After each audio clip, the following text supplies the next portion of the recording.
The cat's purr is one of the more comforting sounds in all of nature. It has long been thought to be an indication of happiness and contentment, but animal behaviorists know that this is not always the case. Some cats also purr when frightened or intimidated. Also, in addition to not knowing exactly what causes cats to purr, the very mechanics behind the sound are not completely understood. The knowledge we do have comes strictly from observation. While there is definitely a vibration of certain areas of the throat, there is no organ or set of muscles that are used strictly for purring. It was once thought that cats have separate sets of vocal cords for making the sound, but this turned out to be false. One possible clue may lie in the fact that most big cats, such as lions and tigers, do not purr, just as house cats don't roar. There may be some anatomical difference between the two types of cats that keep them from making certain sounds, but if there is, researchers haven't found it yet.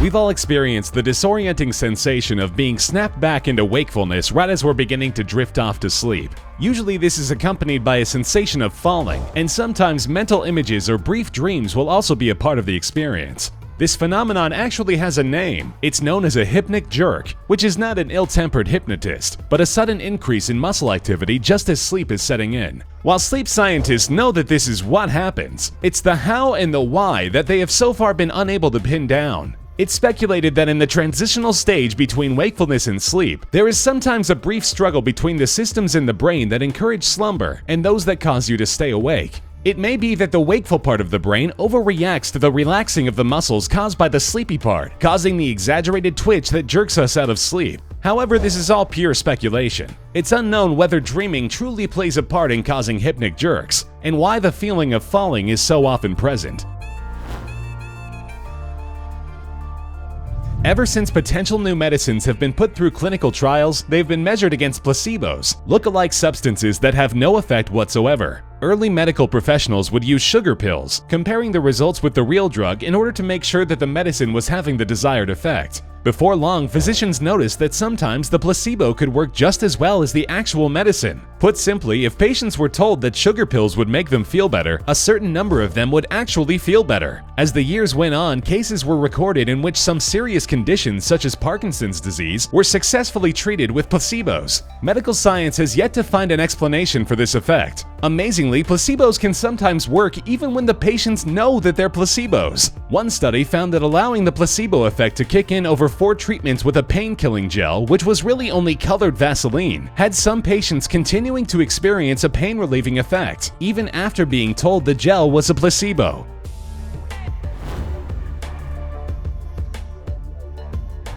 It's interesting to think about the fact that when we look up at the night sky, we're seeing the same moon that our ancient ancestors saw thousands of years ago. It's just as interesting, if a little puzzling, to know that modern science still does not know exactly where the moon came from. One theory, proposed by the son of biologist Charles Darwin, is that the Earth was spinning fast enough at some point in its history to throw a chunk of it off into space. Another theory proposes that the moon was an asteroid that was captured by the Earth's gravity, but some argue that the change to Earth's gravity field caused by this would be enough to eventually allow the moon to break free. Another rather far-fetched theory suggests that the Earth and the Moon formed at the same time while orbiting a black hole, but this fails to answer the question of how the Moon came to be in our orbit. The most widely accepted theory, however, is that an ancient impact by an asteroid or meteor caused a portion of the Earth to break off. But ultimately, any or all of these could end up being false, because they're all just educated guesses.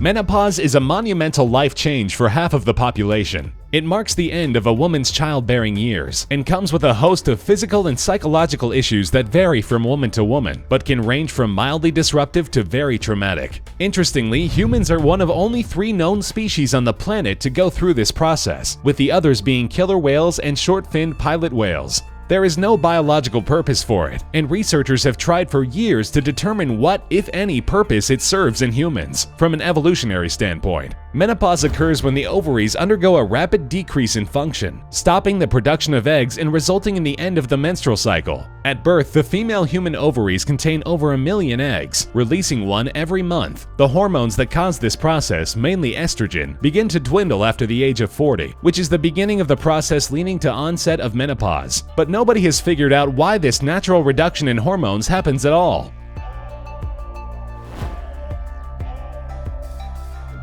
Everybody loves a good night's sleep. A deep, sound sleep usually leaves us feeling refreshed and energized, and scientists have long known that REM sleep, the period of rapid eye movement when most dreaming takes place, is the most restorative stage. Of course, we still don't know why REM is so refreshing, or why sleep is refreshing at all. There have been plenty of opportunities for scientific study, because every animal on the face of the earth sleeps in some form or another. There are many theories as to why everything needs sleep, and most of them contradict each other. One of the most widely accepted theories is that the brain uses the time asleep to consolidate memories, throw out information it does not need, and reorganize, a kind of defragmentation of the brain, as it were. Others suggest that sleep is needed to repair physical damage caused to the brain through oxidation while awake, to promote longevity, or to regulate the brain's electrical signals and the animal's behavior. So far, none of these theories carry any more weight than the others, and any of them could be correct, or it could just as well be that none of them are.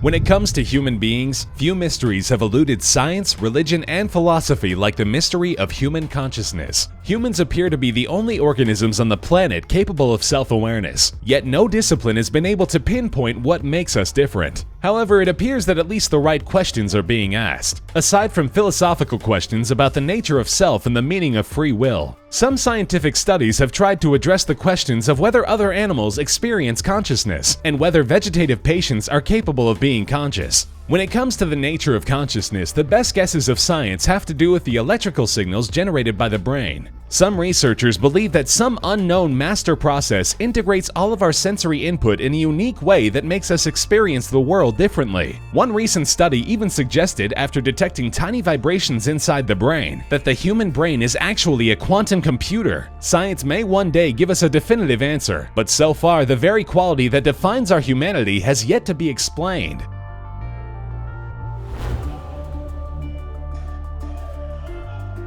The properties of gravity are understood very well. Isaac Newton defined them centuries ago, and using his understanding of gravity to design planes, rockets, and space shuttles has served us very well. But even though the way in which gravity behaves can be easily predicted, the reasons it behaves the way it does, and its very nature, have long been one of the biggest debates in all of science. The simple force that Newton described was expanded on by Albert Einstein, who treated gravity as a property of the universe and not of individual bodies. He proposed that gravity is the result of a warping of space-time caused by the mere presence of a body, such as a planet. The bigger the body, the greater gravity's effect. Einstein's theory was all but proven correct in 2016, when researchers discovered what are thought to be gravitational waves caused by a warping of space-time. Further research is being done to verify their findings, but given the elusive nature of an explanation so far, they may very well come up short.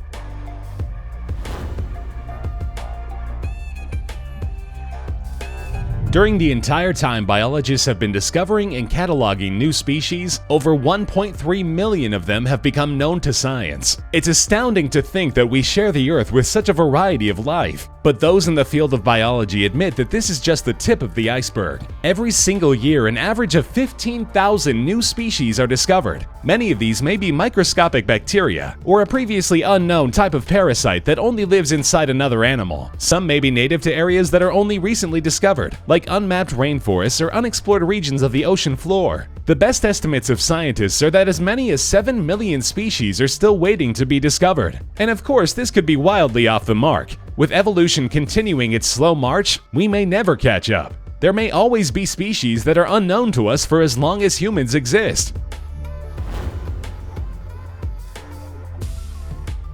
When it comes to big questions that science would love to answer, none are greater than the question of how life on Earth began. It has been speculated that in the warm primordial soup that was the ocean of the young Earth, tiny microbes could have developed different combinations over millions or billions of years, eventually leading to the creation of RNA, the self-replicating genetic material that allows for life. Recently, a team of Cambridge scientists came out with a study that strongly supports this theory. They claimed that they were able to reproduce reactions between such primitive microbes that could produce the 4 elements necessary to combine into RNA. Further, they say their research demonstrates that this could have happened with all of the elements present on a very primitive Earth, perhaps giving science its biggest insight yet into how life on our planet could have started. Of course, like all studies, this research will be subject to lengthy review by the scientific community. It may turn out to be one of the greatest achievements of our time. Or it could, like so many attempts before it, turn out to be just another pretty good guess.